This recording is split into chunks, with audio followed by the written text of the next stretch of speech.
Good day, God's people. This is Candy. Welcome to Vent with Candy. It's a platform designed with you in mind, allowing you to just get it off your chest. Think about it. All that is asked is that we keep all content respectable and positive. Please, no negative comments. This episode is sponsored by AddVoices, specializing in video, podcast, and voiceover productions. For details, visit AddVoices.com. That's AddVoyces.com. Promoting what you do best through digital media. Welcome back to Vent with Candy. I hope everyone is doing well. Today, I have a great educational and empowering episode for you. What do you think about? Where do your thoughts come from? Do you often remember or forget about things on your mind? What are you doing when random thoughts pop into your head? Do you dream? Do you remember your dreams? Do you write down your thoughts? Well, if you've ever thought on these questions, I ask you, what's on your mind? Think about it and listen to what my special guest can tell you about it. Mr. J. Robert Parker, originally from California, now resides and practices in Arkansas. He is the CEO/founder of Twin Ravens Hypnotherapy and Research, LLC. He is here today to enlighten us on hypnosis, what it is, and how or if we can benefit from it. Welcome to Vent with Candy, Mr. J. Robert Parker. How are you today? I am doing wonderful. Thank you very much for having me on. Thank you for joining us. So what brought you to hypnotherapy, and what is it that you want people to know about hypnosis? Well, what brought me to hypnotherapy is an odd turn of events. Long story short, I was reading tarot cards for people professionally at the very beginning of the pandemic, and I discovered that I was less telling fortunes, so to speak, and I was more using the archetypes of the cards to actually try to help people address their problems. And I noticed that I was getting a lot of personal gratification from them. So I kind of looked around at what I could do to specifically help people, and basically hypnotherapy kind of fell into my lap. It was one of those things that I'd always been kind of interested in passing, and something just told me that this is what I was supposed to do. Seems that something was probably right. Okay, that's awesome. So where did it lead you to? What are you doing now with it? Well, currently, as you said, I own Twin Ravens Hypnotherapy and Research, and I try to tell people the benefits of hypnotherapy and how hypnosis is not really an unusual thing at all. It's, in fact, a natural thing. One of the things that I like to tell people, which we've gone over before, is it's natural. You are in hypnosis twice a day, at very least, when you go to bed and when you very first wake up. It's like I said, those thoughts that you have when you wake up, those inspired thoughts, those good ideas that you have when you first wake up, those aren't freak coincidence. That's hypnosis. That is the connections and the realizations made in the hypnotic state. And that's something that I work with. That's something that can manually be turned on. And that's also, like I said, why I always encourage people to keep a notepad by their bed. So when you first wake up, if you have any thought that just seems profound or inspiring, it is. You should probably write it down. Right, because I know I've had good ideas that I thought was good ideas around those two times, and now I know why. Yeah, we all have. I never had a pen and paper with me, and I say I'll write it down in the morning or something, and then it's gone. And you don't remember anything in the morning. Right, exactly. Well, that's why it's important to write it down, because not everyone remembers what happens in the state of hypnosis, at least not everything. It's not sleep. It is a somewhat dreamlike state, though, and some people get something that's called hypnotic amnesia, which is why you can't remember your dreams. It's the same concept. Some people remember their dreams better. Some people, it just gets away from them instantly upon waking. Some people maybe have concerns of mind control with hypnosis and don't want to be bothered or whatever. Oh, I can definitely understand that. The good news is that hypnosis is not mind control. It's actually the exact opposite. It is you taking control of your mind. You are fully aware of everything happening to you under hypnosis.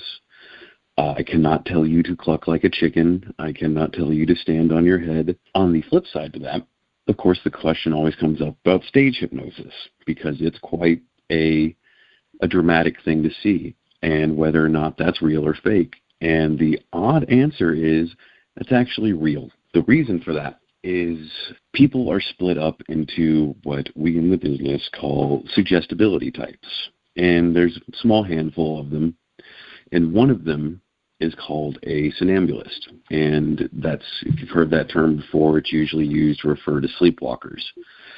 And it's people that hit right in the middle of the suggestibility spectrum, and they are the most suggestible in terms of hypnosis people in the population.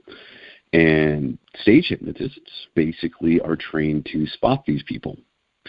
And the fun trick that's really easy to kind of show in a room, and this might work on you, but it'll work on someone in the audience, is I want you in your head to picture a lemon, a yellow, shiny lemon. And when you picture that lemon, I'd like you to picture a knife cutting into that thick rind of the lemon as the sour, bitter juices run down the blade. And if you just look in the audience and see who's puckering their mouth, you have a somnambulist. You can call them up on stage and have them do all sorts of interesting things. They're still aware as to what exactly is going on in their head. I couldn't tell you. I'm not a somnambulist. I have a bunch of clients who are, but if anyone was curious, yes, stage hypnosis is real. That is actual hypnotism. That's interesting. That is so interesting. I noticed that there was a list of 145 ways hypnotherapy might be able to help someone. What is your top 5 out of that list that people come to you for? Oh, that's a tricky one. Well, it sounds... No, it's fine. It's fine. It's just I really like all the aspects of this job, and to pick 5 things to work on, that's smoking cessation. Any type of habit control is very fun for me, because people that want to stop smoking, people that want to lose weight, because it's all in the same kind of field of habit control, usually come to me thinking they can't do it. That by the time you come to a hypnotherapist, you've tried to quit smoking, you've tried to lose weight, and you just can't. And by the time you get to me, you might not think it can be done. And to be able to work with somebody that's been smoking for decades that can't quit, they know they can't quit. And after a few weeks, I get the phone call that says, I haven't touched a cigarette. I haven't even thought about smoking a cigarette all week. And that's fun. I do like working with anxiety a lot. Depending on how bad your anxiety is, I do need a referral from a healthcare provider, but I can work with anxiety and grief and things like that and teach people how to better process those emotions, and that's always very satisfying. Trauma's fun. I mean, that's a weird statement. I know. I realize that in retrospect. To me, trauma is very interesting, because most of the times when I speak to people with trauma, it's a puzzle. Most of the time, it's connections made that have never occurred that sometimes it's just a different perspective that's needed, a different way to look at this traumatizing event. And that's one of the things I try to do with my clients. There's varying ways to readdress trauma. One of the things I do not do, and I really should put this out there to warn people about in case they do encounter it, hypnotists and hypnotherapists got a really bad reputation back in the 80s for doing something called age regression. And that is, if you had a traumatic event as a child, under hypnosis, you actually take someone back to that moment in time and have them re-experience it in the attempt to have them reevaluate it. While that has seen success, there are extreme risks in doing that to people. There are other ways to readdress your trauma in hypnosis that are not so direct and first person. There are steps that can be taken to pull your perception back from the situation, because ultimately we do want to resolve that. And the other thing, and I cannot stress this enough because I get a lot of requests for this, hypnosis cannot, or at least should not, pull back repressed memories. Your subconscious sometimes forgets things for a reason, to protect you specifically. So if there's something you can't remember from around a traumatic event, no, you do not need hypnosis to make you remember that. You do not need anything to help you remember that, because your subconscious knows pretty much what's good for you. And if it decided you don't need to consciously have this memory, you probably shouldn't. And I understand that. Yeah. One of the things we talked about before, which is kind of the basis of hypnosis, is your conscious and your subconscious mind. Your conscious mind is only about 10 to 15% of your mind, depending on who you talk to. And that all that's in control of is things like logic and reason and willpower, things that you're directly intellectually involved in. Your subconscious is the remaining lion's share, 80 to 85%. And that holds all of your associations. Your life script is what we call it. And the basis of your life script is written from about age 0 to age 8. Anything that happens within that time is engraved into your mind, for good or for bad. It's like I told you, our associations, both positive and negative. If you got bit by a dog when you were a child, you now have an association that dogs are bad because dogs can hurt you. It's not necessarily a bad association because it's to protect you. The flip side to that is we smoke cigarettes to look cool, or we eat food because it makes us feel comfortable. That's a negative association. And the main purpose of my job is to take your subconscious and have it reroute those associations, to have you not subconsciously believe that smoking makes you look cool, that you realize subconsciously that eating doesn't make you feel better, or that you realize that that was just one dog that bit you and not all dogs are bad. It's such a basic thing, but so complicated. Why do you think the way you think? Why do you believe the way you believe? Why are you scared of the things you're scared of? Why are you not scared of what other people are scared of? Because you would think fear and the whole fight-flight mechanism, what we call the parasympathetic nervous system, you would think that would be universal. But why is one person deathly afraid of clowns and the other person is not? And that has nothing to do with survival. It has to do with associations.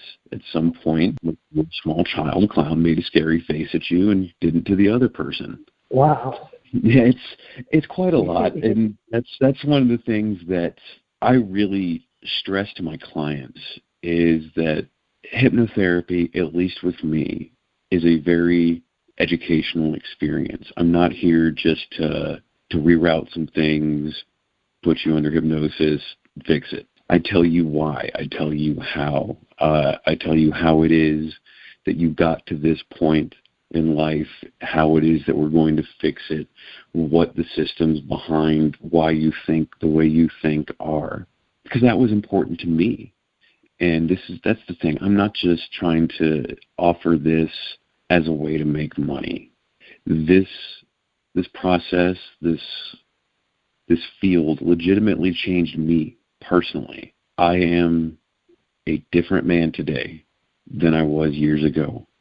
The way I think is different. The way I feel about myself is different. For the first time, possibly ever, I don't know, say that I truly like myself because of the understanding that I have. Because we all have those things about us that's like, yes, we don't sit at a round table with other people and discuss it the way we think and the way we feel and if that's normal or not. So we have these things about us that, like, we might feel bad about. And, like, maybe we don't like to talk to people. Maybe we don't like to be around people. And we're raised to believe that we're antisocial and there's something wrong with us. No, you're just one of these suggestibility types. You're the more head-oriented suggestibility type. And if you go far enough down that suggestibility type and get a high enough score, you get a whole new suggestibility type that makes you even more in your head. That's what I am. Just from one thing to another. Wow. Yeah. But that's that understanding of your suggestibility.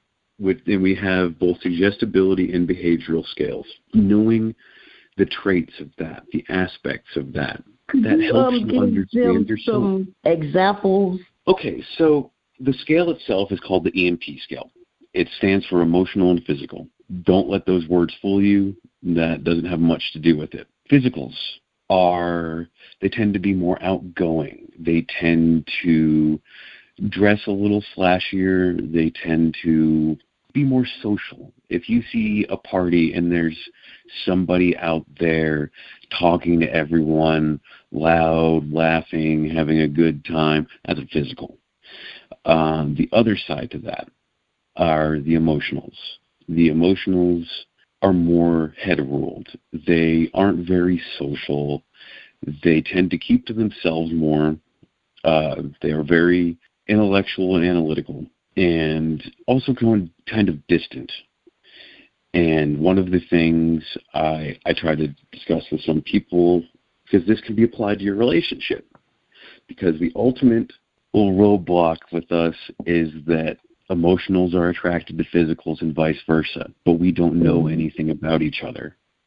So that physical doesn't understand why their emotional partner is distant, why they don't give them the physical affection that they view as validation of love. And the emotional is just wondering why this person needs so much attention, why this person can't just be content to be on their own, not realizing that they're thinking two different thoughts. And the key to using that system for a healthy relationship is to learn about your suggestibilities and to just meet in the middle. Know the basic academic facts about your partner's suggestibility and actively work to accommodate those. Now, in terms of hypnotic suggestibility, what that means is a physical you speak to more literally. Like, for example, to a physical, I would say, your eyes are getting heavy. You are feeling sleepy. You are going to do this upon waking. Very literal statement of fact things. An emotional, you have to use inferred. You have to use metaphor. You may begin to feel your eyes getting heavy. Allow your body to become relaxed. And it's more permissive language, because one of the things with emotionals is control. They have to feel like they are in control of the situation. So rather than saying, you do feel this way, you say, you allow yourself to feel this way, or you may begin to feel this way, allowing them to kind of build their own experience. And that's where, because a lot of people have heard that only 80% of the population can be hypnotized. Nope, that is not true. It's 100%. Before that, where that 80% number came from, is we did not have this suggestibility scale. It comes specifically from the type of hypnosis that I learned. And many schools of hypnosis only do literal suggestion, which completely rules out any high emotional, which is going to be about 20-30% of the population. It sounds about right. So if you're not speaking to the emotionals, it's only going to look like about 80% of people can even be hypnotized. But as we said before, everyone enters hypnosis at some point or another. It doesn't have to be sleep either. You ever been driving down the road and missed your turn? Yeah. Why'd you miss your turn?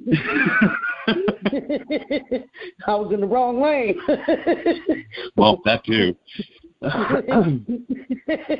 Or just thinking about something else and go like, oh, I was supposed to turn this. Well, you were thinking about something else because you're actually in hypnosis. And that's environmental hypnosis is 100% a thing. And some people are more susceptible to it than others. The somnambulist that I mentioned previously, one of the things that I need to teach my clients who are that is how to know you're in hypnosis, how to get yourself out of hypnosis, because they're so suggestible that they can just walk around their entire life in a hypnotic state, just hyper-suggestible to everything that they see. And in today's day and age, that's not good. Advertisements and media and everything being as it is, the world is a constant barrage of loud noise, flashing colors, and all of that. And the way you induce hypnosis is what we call overload. An overload of message units, meaning noises, sound, stimulus.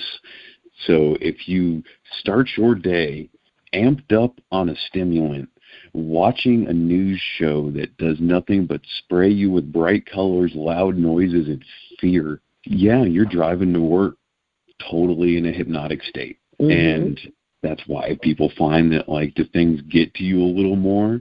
Do you take things a little too to heart? Maybe you need to not walk around in trance. And that's one of the things I help people with. And a lot of people are walking around in trances, like you say. I agree with that statement. Oh, yeah.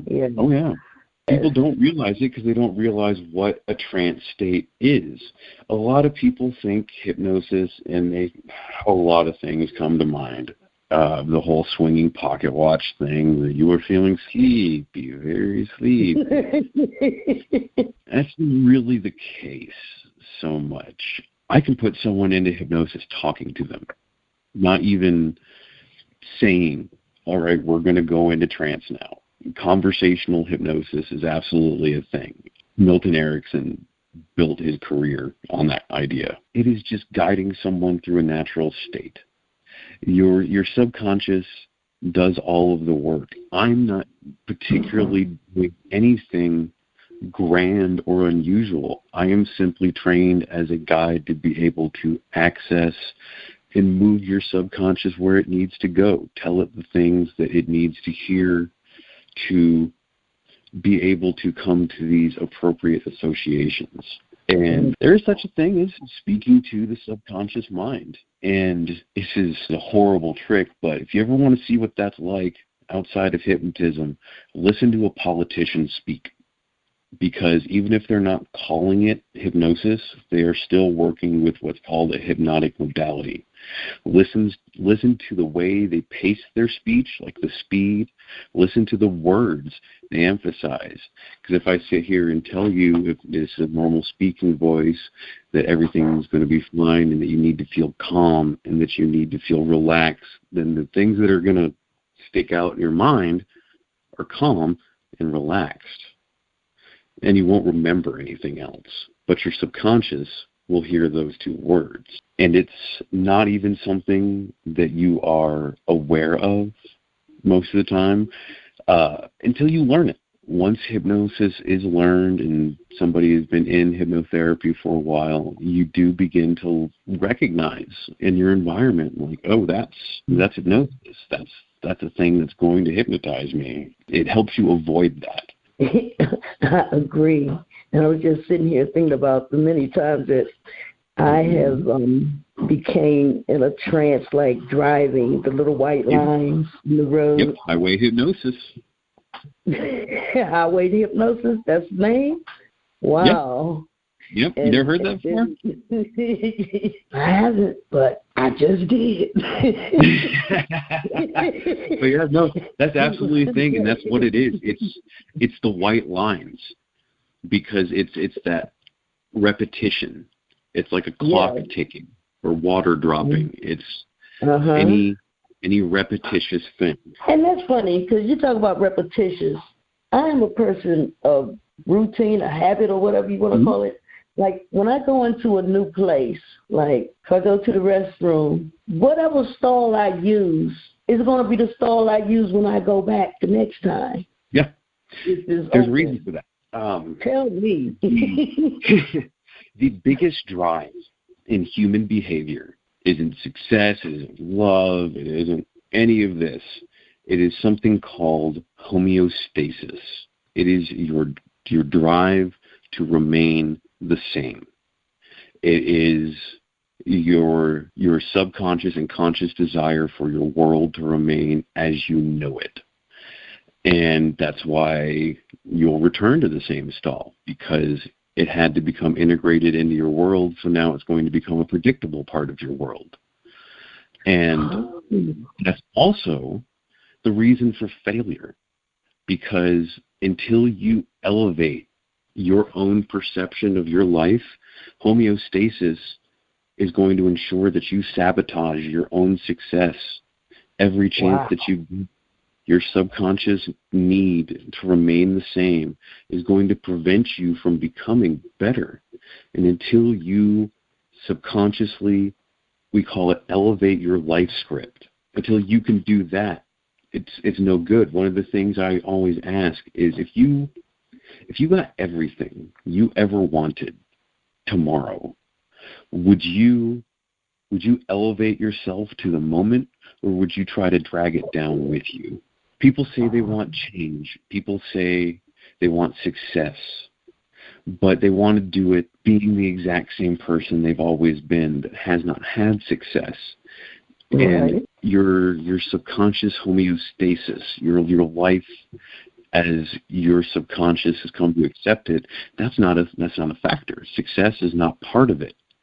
And any attempt to affect your homeostasis in one way or another will have negative effects. This can even be seen in like group dynamics. Say you have a family, mother, father, 2 kids, and the mother and the father start fighting, and the children notice that it's risking the homeostasis of the family. Well, usually even without thinking about it, one of those children will begin to act out, so that the parents are forced to put their differences aside to come together for the family to maintain the homeostasis of the family. And no one will be aware of this, usually. It's simply just a subconscious dance that is done in the human dynamic. It applies to everything from the individual to the nation and the world. Those things that we can't change because, quote, that's the way they've always been, that's nothing but societal homeostasis. Wow. This is educational, because I'm picking up more and more. Every time I talk to you, you teach me something else. Well, like I said, that's my goal. Every time someone talks to me, you got to learn something new. Exactly. I'm loving it. Wow. I had a question when we were going over the risk of being put under from... age regression? Yes. What were some of those risks that y'all don't like to bother that with? Re-traumatization. Like, if there's a memory that your mind tried to reject because it was so traumatizing to you the first time, what's going to happen if you got to relive that and now you remember? And now you remember everything. So now you have these problems that were symptoms of this. Now you have everything. Now you have the memory itself. And that's just, you end up doing more damage to somebody that way. Right, And there are times it's appropriate, but recovery of suppressed memory is absolutely not one of them. And then one of the other risks is manufactured memory. Like your perception can still be altered down the line. That's why hypnosis for witnesses is very iffy in court, because it can easily be argued that the witness was either guided to that or that it was just an exaggerated memory. Because just because you remember something doesn't mean you remember all the details. You remember your perception. That's it. Okay. Wow. Ooh-wee. We haven't even gotten into the weird stuff that I can do. Well, let's go there. What are some of those things? Well, there's interesting things that can be done with hypnotherapy. One of the services that I offer is past life regression. And that is, people ask a lot, is it real or am I imagining it? And the answer is yes. It is both real and imagined. There is no way for me to prove that past life regression is real. That's actually one of the reasons for the research in hypnotherapy and research on twin ravens. I can say that interesting things have been recorded happening in past life regression. Specifically, the thing that comes to mind is this phenomenon called xenoglossia, which is the spontaneous speaking of a foreign language. That's one of the unusual things, but it's basically taking you back to, and the theory is to a past incarnation. And what that actually is, there's a lot of ideas on. Is it a past life? I don't know. Is it your own subconscious formulating things based upon collective memory? I don't know. There are interesting things that get said and done during past life regression, and people learn a lot. That is, I'm kind of leaning more towards, on the personal standpoint, that it's more of a connection with a higher version of yourself, because oftentimes there's lessons that are taught in people's regression sessions. And it is not the same as age regression, because age regression, you're going back to an actual thing. Past life regression, what is actually happening is up for debate.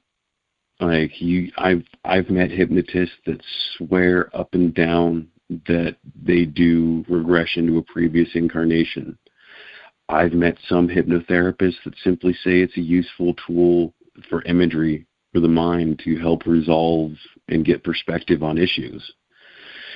And honestly, I don't particularly hold any rock-solid opinion on it. I know that it is a very useful therapeutic tool. It is something that people get a lot of enlightenment from. And so that's why it's still a service that I offer. I don't make any claims that we're going to actually see real historic events. There is research to be done. Like if I have a regression client and you start speaking Latin to me and you don't know Latin, we're absolutely going to be doing this again under the guise of research. Okay. Where'd that come from? Yeah, exactly. Like there's been instances under hypnosis of like children being able to recall the tactical details of a battle in Vietnam at 9 years old, or that 9-year-old being able to speak a foreign language, sometimes a dead language. One of the people I always cite that I can't recommend more that you and your audience look into. Have you ever heard of a man named Edgar Casey? No, I can't say. He was around, God, I'm going to look like a fool right now. I want to say in the 30s. And he was known as the sleeping prophet. And he was just a little bumpkin farmer from the middle of nowhere. And he would lay down in a couch, untie his shoes, and go into a trance state.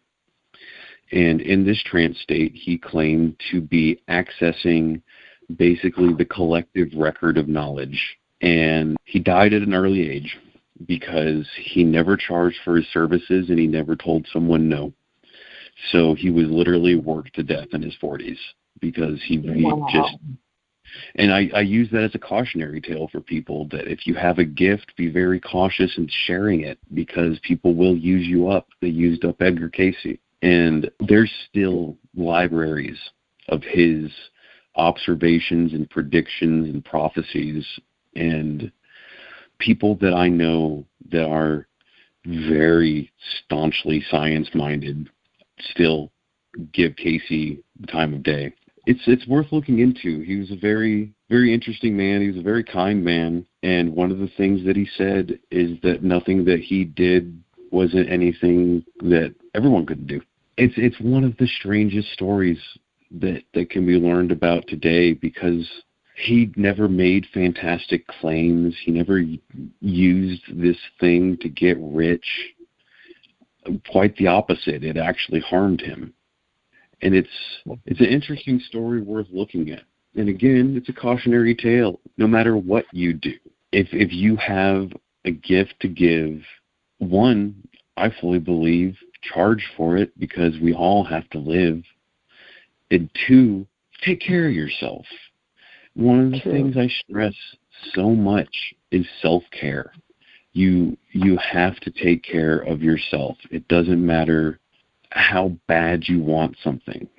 I do a lot of hypnotherapy for like business and success, people that want to be more career-minded or want to focus more. And one of the things I really try to discourage is this whole hustle culture thing, this work as much as you can to make as much money as you can, your mental health be damned. And that's no good. That's not healthy. If you want success, you can get success by working 20 hours a day, 7 days a week, and that's all you do. But what good is that? That's just going to send you right back to me because now you're stressed. Now you're not sleeping. This is going to be a weird, broad statement. Success is kind of simple because it's your mindset. It's your homeostasis. You have to elevate your thought. You have to basically accept mentally that you've already succeeded and let your life catch up with you. There's various techniques and methods I use with people to get them to this point mentally, but if given the choice, and this is going to sound like cop-out, but if given the choice between just working yourself to the bone or simply holding a positive mentality and accepting positive change, one of those sounds way easier than the other. And it sounds a little bit like some hippie business. And one of the things I try to stress is I'm not very metaphysical in my practices. I put a lot of research behind what I do. Like if there's something I tell you works, I can generally give you a medical research paper or 10 on the topic explaining why it works. There is a lot of legitimization going towards hypnotherapy right now. And there are cancer research hospitals in Germany and all over the world doing research. And it's one of those, if anyone's curious to see this research, absolutely reach out to me or go to my website. I keep some on there. It might be a little off topic from what I was talking about. It's one of the things I really want to stress to anyone listening right now is hypnotherapy is not alternative medicine. It is not a replacement for anything. It doesn't cure anything. I can't even use that word in session. But there is actual scientific research behind it. I can hook you up to a set of machines and show you exactly what is going on with hypnosis. So if there's anyone out there that's like, I don't know if hypnosis is real, catch up. Catch up on the research, catch up on the state of the medical science behind it, because hypnosis and hypnotherapy is widely accepted. Yes, it is. Yeah. It is. And it's one of the things that's become important to me because I've run into people that are like, hypnosis is party tricks. All right, cool then, man. You're flying in the face decades of medical research. One that won't be able to be helped. Exactly. And it's one of the things I want to stress is it's natural, it's accepted by science. That's one of the reasons I'm so excited to do this is for the first time in history, I believe hypnotherapy is moving towards being a legitimate science because there's legitimate science to be done around it. And it kind of had a bad start, admittedly. The founder of hypnosis, so to speak, which I don't know how you find a natural process, but the first one we know to do it is this man named Franz Mesmer. And he's genuinely regarded as a charlatan. But the thing is that I like to explain to people, Mesmer never thought he was tricking people. Mesmer, he had the wrong notion of what it was he was doing. He didn't realize quite what it was, but he was helping people. He got results. And he thought it was this thing called animal magnetism that had something to do with his natural magnetism and the metals in your body. It's late 18th century nuttery, but he wasn't doing it to grift people. He legitimately did think he was helping people because he was getting results. Obviously, the man got rich, and he wasn't using this fancy animal magnetism. In retrospect, knowing what we know now as a society, he was just hypnotizing people, giving post-hypnotic suggestions, and that's it. And unfortunately, a lot of the time between then and now has been spent kind of recovering the damage that Mesmer did, whether it was intentional or not.